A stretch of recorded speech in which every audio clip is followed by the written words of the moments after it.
यहाँ पर अल्फ़ा की जो वैल्यू है वो क्यूब रूट ऑफ यूनिटी से रिलेटेड है। तो सबसे पहले हम क्यूब रूट ऑफ यूनिटी क्या होती है उसको शॉर्ट में देख लेते हैं। क्यूब रूट ऑफ यूनिटी, इसको हमने कॉम्प्लेक्स नंबर की हेल्प से इसके 3 आंसर निकाले थे। एक आंसर इसका 1 होता है, एक आंसर इसका होता है -1/2 प्लस i√3 और एक आंसर होता है इसका -1/2 माइनस i√3। ये कॉम्प्लेक्स नंबर z की हेल्प से हम निकाल चुके हैं और इस तरह से 3 आंसर मिलते हैं क्यूब रूट ऑफ यूनिटी के, एक ये और एक ये। तो अब यहाँ पे ध्यान से देखो, ये अल्फ़ा की जो वैल्यू है वो इसके इक्वल है। इसका मतलब अल्फ़ा जो है वो क्यूब रूट ऑफ यूनिटी के इक्वल है। तो इसके लिए हम क्या करेंगे, हम सबसे पहले इनको इसी का हम एक बार थोड़ा सा और शॉर्ट में कर लेते हैं। इसको 1 सपोज ये तो 1 है तो 1 ही रहेगा। इसको हमने एक शॉर्ट नेम ओमेगा दे के रखा था और अगर आपने स्टडी कर चुके हैं तो आपको अच्छी तरह से याद होगा कि इसको हम ओमेगा बोलते हैं। और जब ओमेगा का स्क्वायर करते हैं, मतलब इसका जब हम स्क्वायर करते हैं तो हमें ये मिल जाता है। मतलब इसको हम जो थर्ड आंसर था उसको हम ओमेगा स्क्वायर सपोज कर सकते हैं। और जब हम इन तीनों को ऐड करते हैं तो हमें मिलता है 0। और अगर हम इस ओमेगा और ओमेगा स्क्वायर मतलब इसको और इसको इंटू कर देते हैं तो ओमेगा क्यूब हो जाता है और जब हम इंटू करके आंसर निकालते हैं तो वो 1 के इक्वल आता है। तो ये दोनों जो वैल्यूज़ निकाली हमने बहुत इंपॉर्टेंट है और इस क्वेश्चन को करने में यहाँ पर इसकी हमको हेल्प लगेगी। इसीलिए हमने पहले क्यूब रूट ऑफ यूनिटी को थोड़ा शॉर्ट में रिवाइज कर लिया। अब हम देखते हैं कि अल्फ़ा क्या है। अल्फ़ा दिया है इतना, मतलब इसको हमने क्या सपोज किया है ओमेगा, ठीक है ना। तो हम इसको अल्फ़ा के वैल्यू को ओमेगा लिख लेते हैं अभी से। So alpha equal to omega. अब यहाँ पर दिया है कि a इक्वल टू ये सब पूरा है, तो पहले हम इसको सिंप्लीफाई कर लें। ये थोड़ा कॉम्प्लिकेट फॉर्म दिख रहा है। तो a equal to 1 plus alpha, alpha को हम क्या लिख सकते हैं ओमेगा। और इस सिंबल का मतलब हम सभी को पता है, इस सिंबल का मतलब है इसको जब एक्सपेंड करेंगे तो k की वैल्यू 0 से 100 तक लिखते जाएंगे और साथ में सारी वैल्यूज़ के बीच में इसका मतलब है प्लस लगाएंगे, ठीक है। तो अब k की वैल्यू कितनी है 0, तो यहाँ पे k की वैल्यू 0 रखेंगे।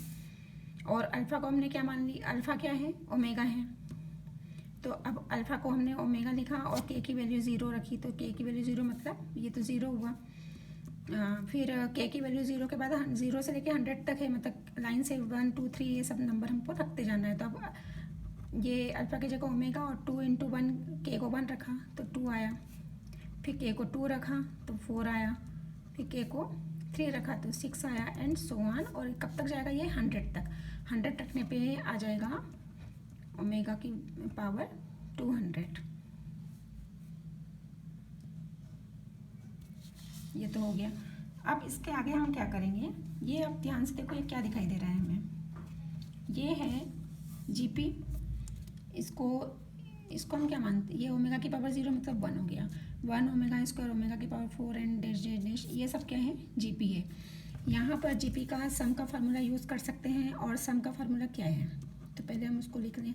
अब आप देख रहे होंगे कि हम किसी एक सिंगल क्वेश्चन, एक कॉम्प्लेक्स नंबर का क्वेश्चन है, पर यहाँ पे देखो क्यूब रूट ऑफ यूनिटी का यूज़ हुआ और अब यहाँ पे जीपी हो गया। तो जीपी का सम का फार्मूला आपको पता होना चाहिए।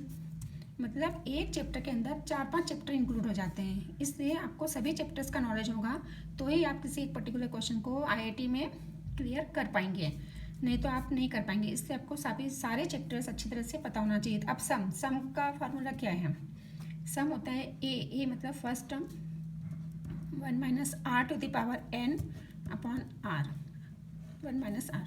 आर क्या है, कॉमन रेशियो। कॉमन रेशियो कैसे निकालते हैं, जो नेक्स्ट टर्म से फर्स्ट जो उसके पिछली प्रीवियस टर्म है उसको डिवाइड करके।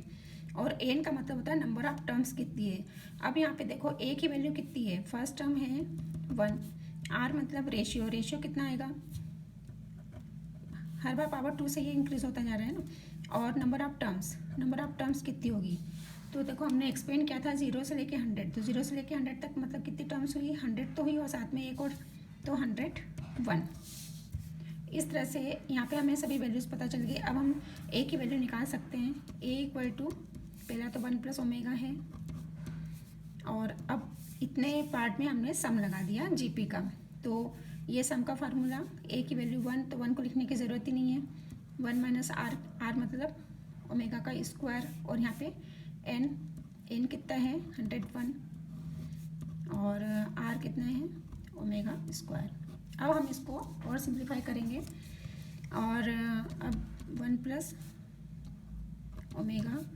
अब यहाँ पे देखो, यहाँ पे हमें ओमेगा क्यूब पता है, देखिए अभी थोड़ी देर पहले देखा ओमेगा क्यूब कितना होता है 1, उसी का हम यहाँ पे यूज़ करने के लिए इसको ओमेगा क्यूब के फॉर्म में ले आते हैं।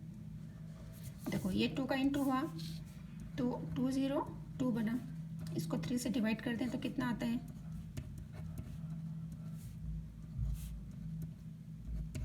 एक बच गया और बाकी 67 हुआ, तो इसको हम लिख सकते हैं 3 इंटू 67 प्लस 1 लिख सकते हैं ना, और 1 माइनस ओमेगा स्क्वायर। अब आगे 1 प्लस ओमेगा, और अब इसको हम पावर, आप इसमें देखो पावर नोटेशन में जब प्लस होता है तब हम क्या करते हैं, वो भी उसका नॉलेज भी आपको 6-7 क्लास में ही मिल जाता है। इसलिए मैं हमेशा बोलती हूँ 6th क्लास से ही पढ़ाई अच्छी होना चाहिए। और अगर अभी भी देर नहीं हुई, अभी भी आप जितनी भी पिछली क्लासेस के बुक्स हैं NCERT के, उनको ख़रीद के लाइन बाय लाइन एक महीने में सभी को कवर कर सकते हो और पूरा फुल नॉलेज गेन कर सकते हैं। अब इसको तो सिंप्लीफाई करना बहुत अर्लियर जो क्लासेस की स्टडी है उस पर डिपेंड हो गया है, इसमें 12th का कोई रोल नहीं रहा। अब ये ओमेगा क्यूब क्या होता है 1, और 1 की पावर 67 करेंगे तो भी 1, तो टोटल 1 का ओमेगा से इंटू हुआ तो ओमेगा, मतलब कुल मिला के इस पूरे ब्रैकेट का आंसर आया 1 माइनस ओमेगा, और ये है 1 माइनस ओमेगा स्क्वायर। अब इन दोनों का इंटू क्या होता है, a plus b a minus b का फार्मूला, तो a 1 square minus omega square, तो 1 minus omega square 1 minus omega square मिला के क्या बना 1, तो a की वैल्यू आ गई 1, a तो 1 हो गया। अब देखते हैं इसको एक कुछ नंबर डाल दो। अब हम देखते हैं b की वैल्यू क्या आती है। अब क्वेश्चन में क्या दिया है, b कितना है, b इक्वल टू इतना है, तो पहले तो हम इसको लिख लें, और अल्फा की जगह हम किसका यूज़ करेंगे ओमेगा का। अब b इक्वल टू k की वैल्यू है 0 से लेके 100 तक, और यहाँ अल्फ़ा है, अल्फ़ा मतलब ओमेगा की पावर 3 के।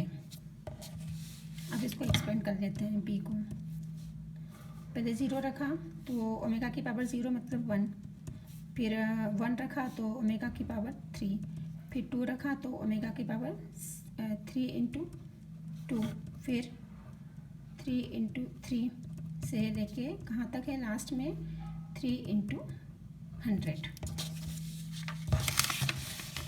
सॉरी, ये हमने b को एक्सपेंड कर दिया है, ठीक है।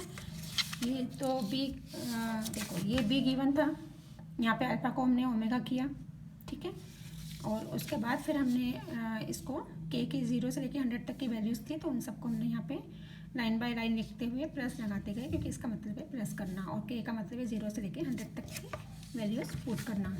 तो अब अभी हमने जस्ट किया था ओमेगा की पावर 3 कितना होता है 1, ये 1 लिखा, इसकी जगह 1 लिखा, ये ओमेगा की पावर 3 है तो ये 1 हुआ, 1 की पावर 2 मतलब 1, ये भी 3, ये 1 की पावर 3 मतलब 1, तो इस तरह से सभी 1 हो जाएंगे।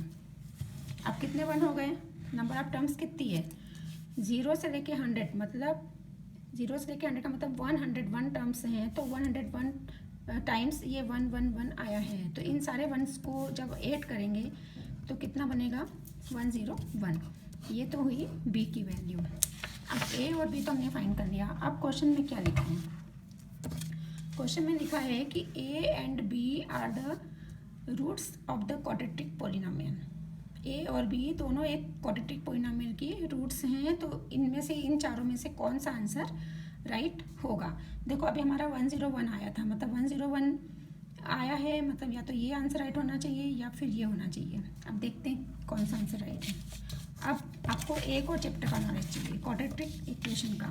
क्वाड्रेटिक इक्वेशन में क्या होता है, अगर हमको कोई क्वाड्रेटिक इक्वेशन फॉर्म करनी होती है तो वो होती है x² minus sum of roots into x plus multiplication of the